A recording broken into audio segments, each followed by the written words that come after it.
শ্রবণ করব। তো হরিদাস ঠাকুর প্রথমে কে এটা আমরা জানব। হরিদাস ঠাকুর বৃন্দাবন লীলায় কে ছিলেন আপনারা জানেন? হ্যাঁ কি না জানেন? তো কে ছিলেন? বৃন্দাবন লীলায় তিনি ব্রহ্মা, যিনি ভগবানের গরুগুলো চুরি করেছিল। কথা হবে না ওখানে মাতাজি। কি করেছিল? ভগবানের গরু চুরি করেছিল। আর ইন্দ্র কি করেছিল? বৃষ্টি বর্ষণ করেছিল।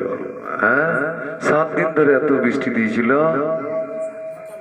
যে ত্রাহি ত্রাহি রব ধরে গেছিল বৃন্দাবনে। হ্যাঁ, তো দেখুন দুজনই অপরাধ করেছে। তিনি কি করেছেন? গোকুলবাসী বৃন্দাবনবাসীকে ত্রাহি ত্রাহি ধরে দিয়েছিলেন বৃষ্টি থেকে। ইন্দ্র আজকে ব্রহ্মা কি করেছিলেন? ভগবানের গরু চুরি করে নিয়েছিলেন।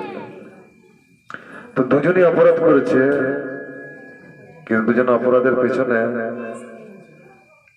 মহৎ কাজ যার আছে সে কিন্তু পানিশমেন্ট পায় না, কষ্ট পায় না। যে মহৎ কাজের সঙ্গে যুক্ত থাকে আর যে খারাপ কাজের সাথে যুক্ত থাকবে তাকে তো কষ্ট পেতেই হবে। তো ইন্দ্র বর্ষণ করে গেছে, পুরো বৃষ্টি বর্ষণ করে গেছে। আর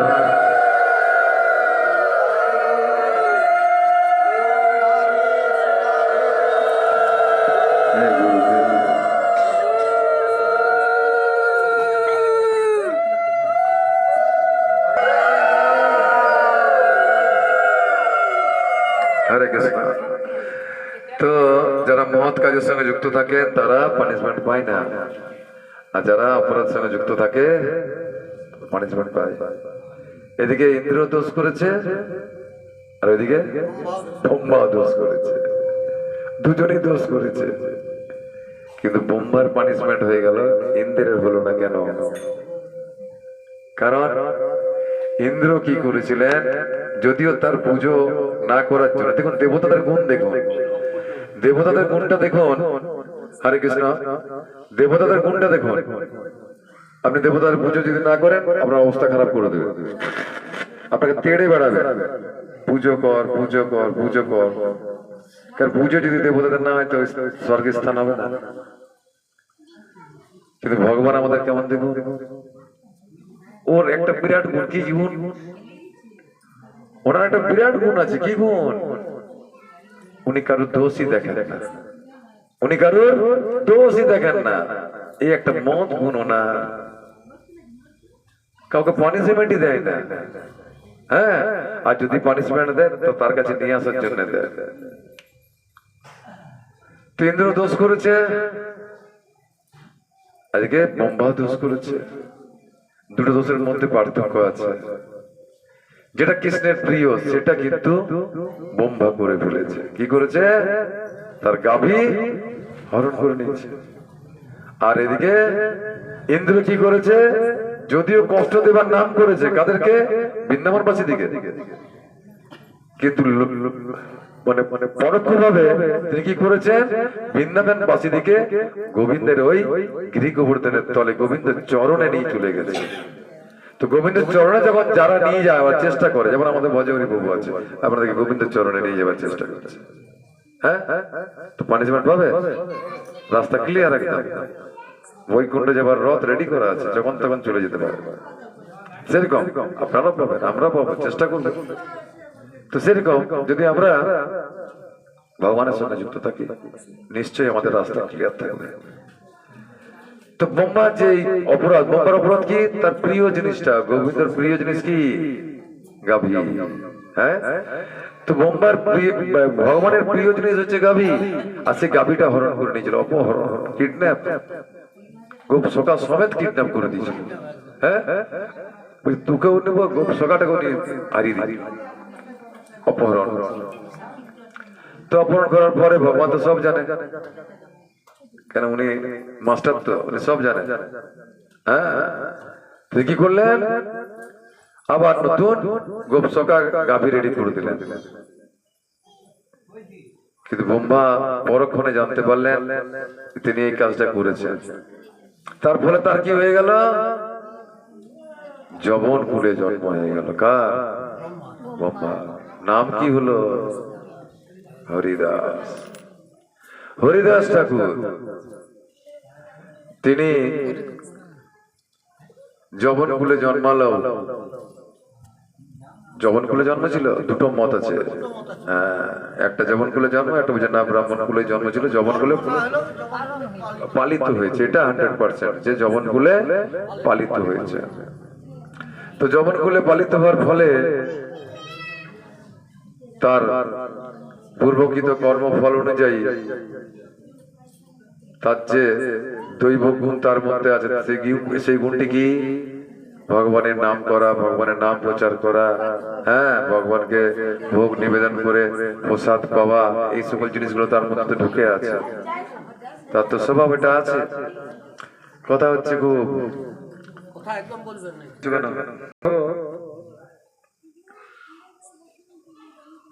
জন্ম হলো, কিন্তু তার লক্ষ্য তো কৃষ্ণ। আগের জন্য স্বীকৃতি রেডি করা আছে, যেমন আপনারা রেডি করে নিয়েছেন, স্বীকৃতি রেডি। কৃষ্ণ বলছেন নমে ভক্তা পুনঃসতি, আমার ভক্তের বিনাশ হয় না। তা আপনারা যখন কৃষ্ণের ভক্ত হয়ে গেছেন, আপনাদের বিনাশ হবে? হবে না। আপনাদের হাজবেন্ডের কি খবর আমি জানি না, কিন্তু আপনাদের খবরটা আমি বলতে পারবো, কারণ পড়ে বলবো। আপনার হাজবেন্ড ভাবছে আমি এরকম ঠিক আছি, ফার্স্ট ক্লাস আছি, আনছি খাচ্ছি, ঠিক আছে, ওয়ার নাম করে কি হবে? কিন্তু আপনাদের একদম 100% ক্লিয়ার থাকুন, জেনে রাখুন যে আপনাদের কিন্তু পরকাল ইহকাল দুটোই ক্লিয়ার হচ্ছে, হবেই। কৃষ্ণ নামে চলে যে জনা,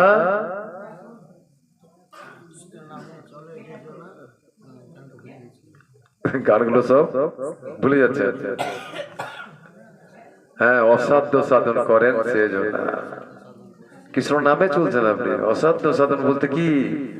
এই ভব রূপ থেকে, ভব সমুদ্র থেকে উদ্ধার হবো আমরা। কৃষ্ণ নামে চলেন যে জনা, অসাধ্য সাধন করেন সে জনা। ঠিক তো সেরকম আমাদের হরিদাস ঠাকুরের মুখে কন্টিনিউ কি নাম? হরে কৃষ্ণ কৃষ্ণ কৃষ্ণ হরে হরে, হরে রাম রাম রাম হরে হরে। কিন্তু থাকছে কোথায়? মুসলমান বাড়িতে। সেখানে তাদের কি গ্রন্থ? কোরআন। তাদের কোরআন আছে, কিন্তু কোরআন তিনি পড়ছেন না। কি পড়ছেন?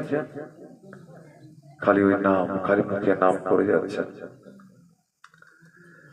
এই করতে করতে সমাজে থাকছে, কিন্তু হিন্দুদের নাম করছে, মুসলমানদের মধ্যে একটা ইয়ে সৃষ্টি হয়ে গেল যে কি আরম্ভ করেছে ছেলেটা।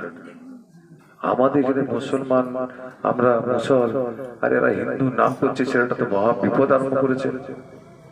মহারাজকে খবর দিতে হবে ওকে, কিন্তু কন্টিনিউ নাম করে যায়, কোনো ভয় ভূতা নাই। জানেন, কৃষ্ণের সঙ্গে যারা যুক্ত থাকে তাদের ভয়টাই থাকে না, তাদের ভয়টাই থাকে না।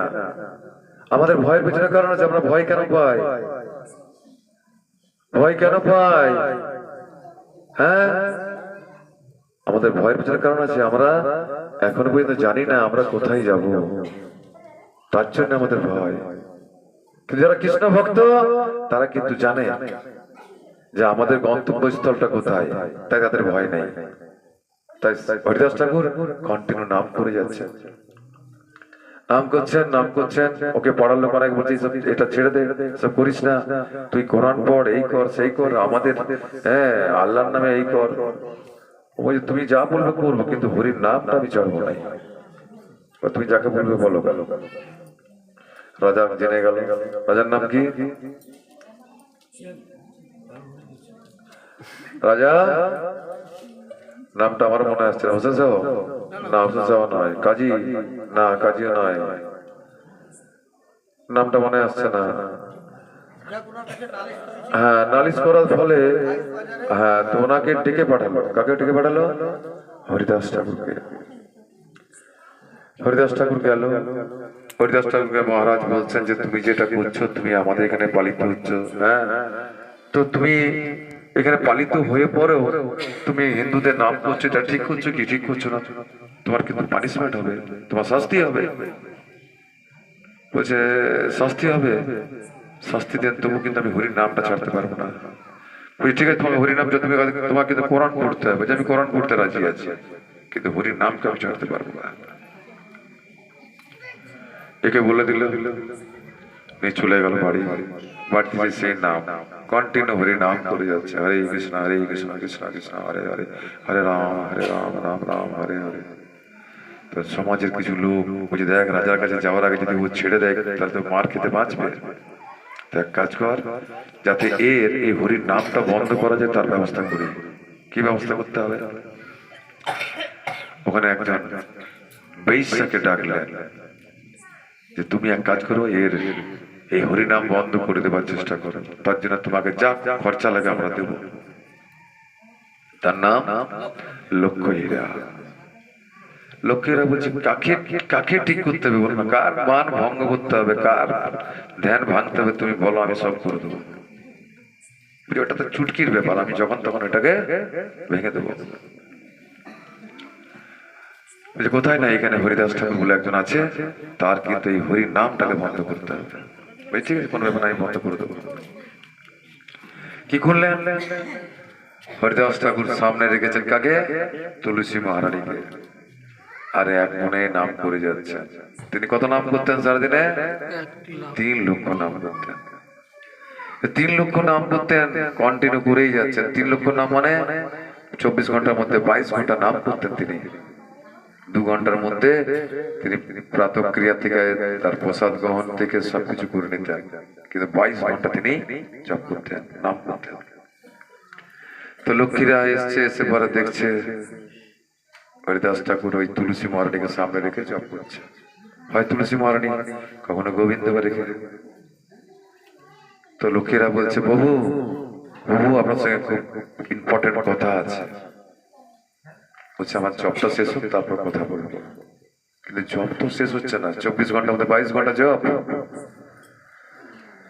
আমার ঘোরাঘুরি করে আসছে, ওকে ওঠার চেষ্টা করছে। মহারাজ উঠুন উঠুন, আপনার সঙ্গে খুব মানে অন্তরঙ্গ কথা আছে আমার। হ্যাঁ, আপনার সঙ্গে খুব ক্লোজ কথা আছে। বলছি জবটা আমার শেষ হয়ে যাবে, কথা বলবো। ওই করে করে সারাদিন চলে গেল। লক্ষ্মীরা ঘুরে চলে গেল। যে বলছে পাড়ার লোক সমাজের বোঝাই তুমি কি করলে, এখন বদ্ধ কিছু তো হয়নি, তো জবই করছে। বলছে আজকে ছেড়ে দাও, কাল হরিদাসকে লক্ষ্মীরা করে দেবো একবার। হ্যাঁ, কোনো চিন্তা নাই, কালকে দিনটা আমার টাইম দাও। বলছে ও হরিদাস, হ্যাঁ ওই হরিদাসকে আমি কালকে এই লক্ষ্মীহীরার দাস করে ছেড়ে দেবো। ঠিক তাই। কি করলেন তিনি? ওই লক্ষ্মীহীরা আবার তার কাছে গেলেন, যে ওইভাবে উৎপাত আরম্ভ করলেন। বলছি জব শেষ হোক আমি তোমার সাথে কথা বলবো, না প্রসাদ খাওয়া। বলছি ঠিক আছে, জব শেষ হোক তারপর প্রসাদ খাওয়াবো। এইভাবে কন্টিনিউ ওকে উৎপাত করতে থাকে, কিন্তু তার ওই হরির নাম বন্ধ হয় না। নাম হচ্ছে, করে যাচ্ছেন। সেদিনও ঘুরে গেল। তৃতীয় দিনে বললো যে আজকে আমি হরিদাসকে লক্ষ্মীহীরার দাস করে দেবো, আমি যেমন করে হোক, নাহলে আমার নাম আজ থেকে মুছে ফেলে দেবে, লক্ষ্মীরা থাকবে না। হ্যাঁ, কি করলেন তিনি? ওই হরিদাসের ঘর গেলেন। হরিদাসের ঘরে যেয়ে পরে হরিদাসকে উত্তপ্ত করার থেকে তিনি কি করলেন? হরিদাসের সংস্পর্শে আসার ফলে ওই লক্ষ্মীহীরা ভক্তে পরিণত হয়ে গেলেন। ওই লক্ষ্মীহীরা হরিদাসের হয়ে হরিদাসের সঙ্গে তাকে দীক্ষা নিলেন। দীক্ষা নিয়ে তিনি গ্রামে গ্রামে প্রচার করলেন। ওই মহিলা এখনো লক্ষ্মীহীরার জায়গা আছে, ওখানে প্রচার করেছেন গ্রামের পর গ্রাম। কিসের দ্বারা? ওই শুদ্ধ ভক্তির সংস্পর্শের ফলে। তো হরিদাস ঠাকুর তো এইভাবে প্রচার করলেন, তিনি চলে গেলেন কোথায়? খবর পেলেন ওনার কৃপা, ওনার ওনার শুদ্ধ, ওনার প্রিয়জন, কি নাম? মহাপ্রভু অবস্থান করছেন কোথায়? পুরীতে, জগন্নাথ পুরীতে অবস্থান করছেন তিনি। সরি, ওটা তো দেরি হচ্ছে। তাহলে কি হলো? লোকেরা হেরে গেল, ভক্ত হয়ে গেল, কিন্তু রাজার কাছে খবর, নালিশের পর নালিশ চলছে, নালিশের পর নালিশ হওয়ার পর রাজা ডেকে পাঠালো, এবং তাদের যে জল্লাদ আছে, রাজাদের যে জল্লাদ, তারা কি করলেন? তাদেরকে অর্ডার করে দিলেন মহারাজ, যাও এদেরকে 22 বাজারে নিয়ে পরে একে বেত্রাঘাত করো, বেত্রাঘাত করো। হরিদাসের এই হরির নাম বন্ধ হয়ে যায়, নিয়ে চলে গেল টানতে টানতে নিজ, কিন্তু হরি নাম বন্ধ হয়নি। হরে কৃষ্ণ কৃষ্ণ কৃষ্ণ হরে হরে, হরে রাম হরে রাম রাম হরে হরে বলে বলে যাচ্ছে। আর নবদ্বীপের 22 বাজারে তারপরে বেত্রাঘাত হচ্ছে। যারা বেত্রাঘাত করছে তারা বলছে, হরিদাস তুই হয় মরে যা, নাই হরিনাম বন্ধ কর, কারণ আমাদের পানিশমেন্ট দিয়ে দিবে রাজা মহারাজ। দেখছে হরিনাম বন্ধ হচ্ছে না, তখন ওকে চ্যাংদোল্লা করে তুলে নিয়ে কোথায় কি করলেন? যে আমি তো জল্লাদা দিল যে আমি যদি বাঁচিয়ে রাখি তাহলে রাজা আমাদের শাস্তি দিয়ে দেবে। চারজন মিলে ধরে গঙ্গায় ভাসিয়ে দিল এরা। কিন্তু নামের কৃপা দেখুন, নামের কৃপাটা দেখুন। এরা 4 জন মিলে 4 হাতে ধরে পড়ে, 4 দুগুণে 8 হাত ধরে পড়ে ফেললো গঙ্গায়। ওখানে 1000 হাত বালা ওকে তুলে নিয়ে চলে গেল, ওকে 1000 হাত বালা স্বয়ং ভগবান তাকে গঙ্গার থেকে তুলে নিল, তিনি বেঁচে গেলেন। হরিনাম চলছে, তিনি সুস্থ হয়ে জগন্নাথ ধামে চলে গেলেন। সেখানে ভগবান মহাপ্রভু অবস্থান করছেন। সেই শুনে যখন মহাপ্রভুর কাছে গেলেন, সবার কাছে খবর ছিল যে হরিদাস ঠাকুর জবনকুলে জন্ম হয়েছে, জগন্নাথপুরী ওই মন্দিরের ভেতরে ঢোকা নিষেধ। তিনি ঢুকতে গেলেন, দরজায় আটকে দিল যে না, আপনাকে ঢুকতে দেওয়া যাবে না। তখন তিনি কি করলেন? জগন্নাথপুরের উল্টো দিকটাতে, মুখের উল্টো দিকে একটা বট গাছ ছিল, এখন আছে কিনা জানি না, অনেকদিন যাওয়া নেই। তো ওই বট গাছের তলে তিনি বসে খালি ওই নাম করতে লাগলেন। মহাপ্রভুর কাছে খবর গেল যে আমার একজন শুদ্ধ ভক্ত হরিদাস এসছে। খুব আনন্দ পেলেন তিনি। দেখুন নামের প্রভাব দেখুন, পুরীতে ঢুকতে দিল না, মহারাজ তাকে মারলো, তাকে গঙ্গায় ফেলে দিল, জগন্নাথকে দর্শন করতে দিচ্ছে না। কিন্তু ওই জড় জগন্নাথের মতো রয়ে গেল, সচল জগন্নাথ এসে পরে তাকে তার উচ্ছিষ্ট খাওয়াচ্ছে, গৌরাঙ্গ সুন্দর জগন্নাথের মহাপ্রসাদ এনে দিচ্ছে। সেই জগন্নাথ, যেই গৌর, সেই কৃষ্ণ, সেই জগন্নাথ, তিনি এসে এসে হরিদাস ঠাকুরকে দিচ্ছে। আর হরিদাস ঠাকুর প্রত্যেক দিন 3 লক্ষ করে নাম করে যাচ্ছে। এমন একটা সময় চলে এলো যে সময়ে হরিদাস নাম ছাড়া কিছু কাজই করছে না, খাবার খাচ্ছে না, কিচ্ছু খাচ্ছে না। সব ভক্তরা পার্শ্বরা এসে বলছে গৌরাঙ্গ মহাপ্রভু, হরিদাস তুমি কিছু খাও, তুমি কিছু খাও, কিছুই খাচ্ছে না, শরীর শুকিয়ে গেছে, কন্টিনিউ নাম করে যাচ্ছে। একদিন স্বয়ং মহাপ্রভু চলে এলেন, বলছে হরিদাস, হরিদাস ওঠো, তুমি খাও। বলছে আমার আর ইচ্ছে নেই, আমি তো খাচ্ছি, আমি খাচ্ছি। কি করলেন? একটি বর চাইলেন, কার কাছে? গৌরাঙ্গের কাছে, যে হে মহাপ্রভু, আপনার কাছে আমি কিছু চাই নাই, একটি বর আমাকে দেবেন? বলছে বলুন। বলো বলো বলো হরিদাস, বলো তোমার কি বর চাই, বলো কি চাও তুমি, বলো। বলে বরটি চাই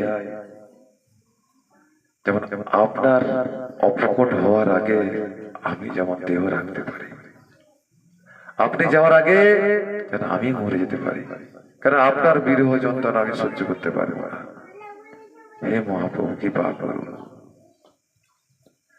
তো এই মহাপ্রভু যখন গৌরাঙ্গ সুন্দর আমাদের চলে যাওয়ার পরের দিন শুনতে পাচ্ছে যে আর তিনি শুয়ে পড়েছেন, আর তার বসে থাকার ক্ষমতা নাই। হরিদাস ঠাকুর তার হাত ধরে প্রাণ ত্যাগ করছেন, দেহ ত্যাগ করছেন। ত্যাগ করার পর ওই হরিদাস ঠাকুরকে তিনি কি করলেন, স্বয়ং ভগবান কি করলেন, কোলে নিলেন। হরিনাম চলছে, গৌরাঙ্গ সুন্দর স্বয়ং ভগবান তাকে কুলে নিয়ে ওই পুরীর ওই আশপাশে বাজারে হাটে রাস্তায় ভিক্ষে করছে। কি ভিক্ষে? দাও দাও দাও, আমাকে দাও, আমার হরিদাসের সাধ্যের জন্য আমাকে কিছু দাও। ভিক্ষে করছে কে? গৌরাঙ্গ সুন্দর স্বয়ং ভগবান। দাও আমাকে, দাও, তোমরা আমাকে ভিক্ষে দাও, আমি আমার হরিদাসের শ্রাদ্ধ করব, দাও আমাকে, দাও দাও। তো আমরা চাই না ভগবানের ভক্ত হয়ে ভগবানের সংস্পর্শে থাকা, হরিদাসের মতো হতে হবে, তার মতো হতে না পারলে তার প্রধান অনুসরণ করতে হবে। ওই হরিদাসকে যখন নিয়ে পরে সমুদ্রে যাচ্ছে গান গাইতে গাইতে, সমুদ্রে যেয়ে পরে যখন স্নান করাচ্ছে দাহ করার আগে, তখন বলছে সমুদ্র আজ থেকে পবিত্র। কেন? আমার হরিদাস স্নান করলো এখানে। কে বলছে? স্বয়ং ভগবান। আমার হরিদাস স্নান করলো এখানে, আজ থেকে সমুদ্র পবিত্র। এই পবিত্র সমুদ্রতে যারা স্নান করবে তারা হরিদাসের সান্নিধ্য লাভ করবে। হাও মাও করে কাঁদছে গৌরাঙ্গ সুন্দর, তার সাথে সাথে তার পার্শ্বদ আমাদের গৌরাঙ্গ আজকে হরিদাস চলে গেল আমার।